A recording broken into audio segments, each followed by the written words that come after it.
Hey guys, this is the Tourney, and this is another high-level Heroes 5 Tribes of the East duel match. This is between Constantin on the left and Veco on the right. Constantin is Necropolis and Veco is Stronghold. So let's take a quick look at the heroes before we begin. You got a Necromancer with very respectable stats, a lot of spell power, and a lot of mana. So given the power of Dark Magic against Stronghold, that could be quite big. Stronghold has no real answer to Puppet Master or Frenzy because they don't have any way to cleanse their units. So, and especially given the offensive power of Stronghold units, that can be quite devastating as they're basically tearing their own army apart and they can't stop it. And the Stronghold hero actually looks to be stats overall kind of a bit lacking compared to the Necromancer. May have either just Nikon and Enlightenment, Nikon looks like with artifacts, or built a different way with artifacts. So anyways, without further ado, let's get underway. See, the Witch is going to try and range down there before they can cast too strong of a decay or just do range damage in general. Hasten the Chieftain action. SwampLord is sacrificing goblins. Looks like they build up their mana for Chain Lightning. And here comes the first spell from the Necromancer. This could be quite big. Oh, Puppet Master on the Cyclops, so he won't be able to AoE too much of Veco's army due to the way it's set up, but this could still be rather damaging. Oh, and 82 of the Centaurs died. You can see just the power of Dark Magic against Stronghold. The first 810 is healing a decent amount back, but not much they can do. And a Horde's Anger on the Spectral Dragon. So again, this looks like may have a kind of a nuking Stronghold here, and the Flaming Triple Ballista. So yeah, you can see Veco's just trying to use the power of the Triple Ballista combined with that of just the Horde's Anger from the hero. Kind of wear down his opponent's army while he just stays alive and deals out as much damage as he can.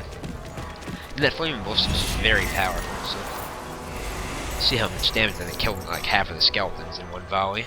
Princes are another very powerful unit. They have a very high proc chance on their sleep ability. The Warmonger's just going to come rush in here. It looks like maybe going for the Spectral Dragons, but they did lose their Blood Rage though. They always much HP. Frenzy on the Chieftains, but a Horde's Anger on the Princes. Dragoners defending, so you can see both are just kind of trying to wait out the attack of the other for the most part, using their magic ballistas and such to do most of the damage. Prince is kind of trying to get taken out of the equation because they are a very strong unit, and as I mentioned, their sleep is absolutely crazy. And one Lich left, so it's still being able to cast the spells. You can see why Veco wanted to kill them. Before mentioned earlier, the skeletons rather not really do much damage there. Hold you guys can see if you see him miss out of this one. Yep, the single most irritating ability in the game. Control Army is just kind of killing itself up here. Lucky that the unlucky strength of the Chieftains happened to kill the Stars, and he's very lucky that he didn't get Torport here, because that would have been a serious problem. The Stronghold Army just kind of beating on itself some more. But they are doing very strong damage to the Necropolis Army. The nuking from the hero is actually doing very, very good damage on the Spectral Dragons here. Level 2 Blood Rage, combined with the continued ability of the Scatterers to Chain Lightning, and the fact that he's got these Goblin Witch Doctors, which are going to make it not only both more mana intensive for the Necromancer to cast, but also remove their ability to cast to a degree. You can see the Dragons are almost dead, Cyclops are down, Palkais are actually moving and taking out the Witches and the Skeletons. Both the Chain Lightning possibly and a Ballista turn coming up, which could be quite big. Oh, looks like they just sacrificed or cast days. So you can see the power of the Ballistas killed like 6 Wraith in one volley. So another Horde's Anger coming out most likely. Yep, going down. So even though his own army is kind of tearing itself apart, Veco got a very good chance to win simply by just ranging down the opposing army with the power of the Triple Flame Ballista and Horde's Anger. Although the Palkai rather now Puppet Master, which means they'll probably be flying back towards this cluster units here. But the Goblin Witch Doctor's Defile Magic is making it very hard on the Necromancer to cast. He's plowing through a fair amount of mana.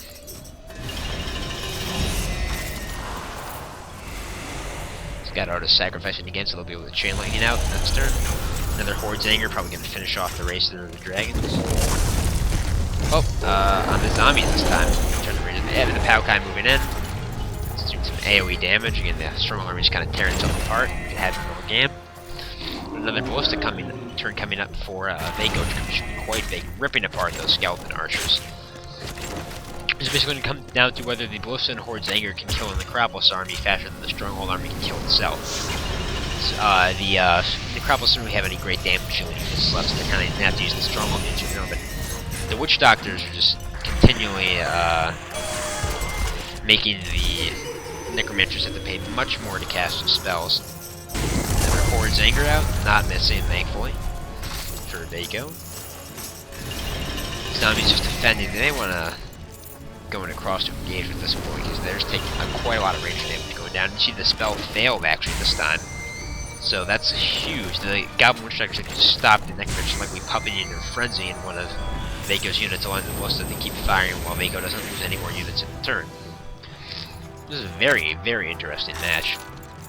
Both armies have been largely defensive, just relying on the magic or range ability they're putting out rather than rushing across the field and engaging. Another, the Skylord is actually running to stand next to the Goblins again, so they continue to feed mana off them. Foul Magic did fail this time, and Phoenix is out, so see how powerful that is.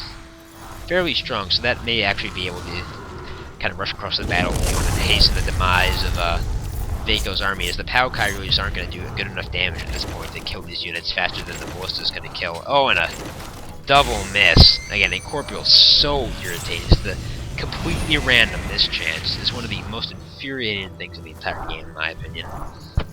See, Veco's been very clever. He's using the Sky Daughters almost as kind of like a proxy hero throughout the entire game to just continue casting by feeding off the Witch Doctors, who are in turn inhibiting the Necromancer's ability to cast by draining his mana and stopping it. You see, the Necromancer's only at 11 magic now, so, or mana rather, so he's basically out, and I don't know that his 210 zombies in the Phoenix are really going to be able to overcome the army that's out right here, especially with the Flaming Ballista. I'm not sure what the casualties are showing up there, but about 12 just died. This is not too many, but come on with the Ballista and just the chain lightning slows from the Sky Daughter that'll render the zombies pretty much entirely irrelevant. A blindness going down on the Witch Doctors, however, so that will remove them from the equation as a combat unit.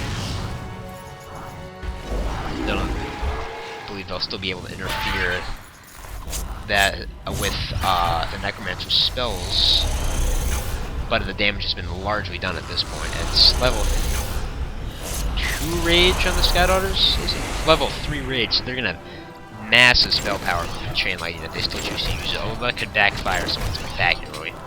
They can cast it quite strong slow. He's gonna use Mark of the Necromancer to try and seep some mana back, but just don't know how effective that's gonna be.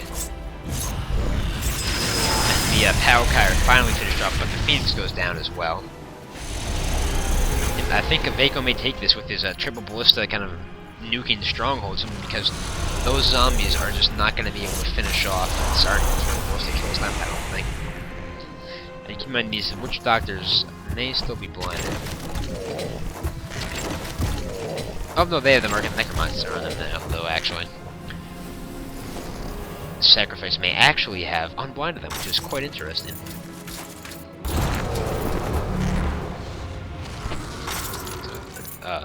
Hastening an action there. And just hastening the Goblin stack, because they're the main enemy, the main sort of damage dealers at this point. You see the Necromancer just chucking an attack because he's got nothing else to do at this point. Some mass debuffs going out with the Rod Zombies. Yep, and that's pretty much going to be the game at this point. You see the debuffs are just triple the amount of casualties they're taking.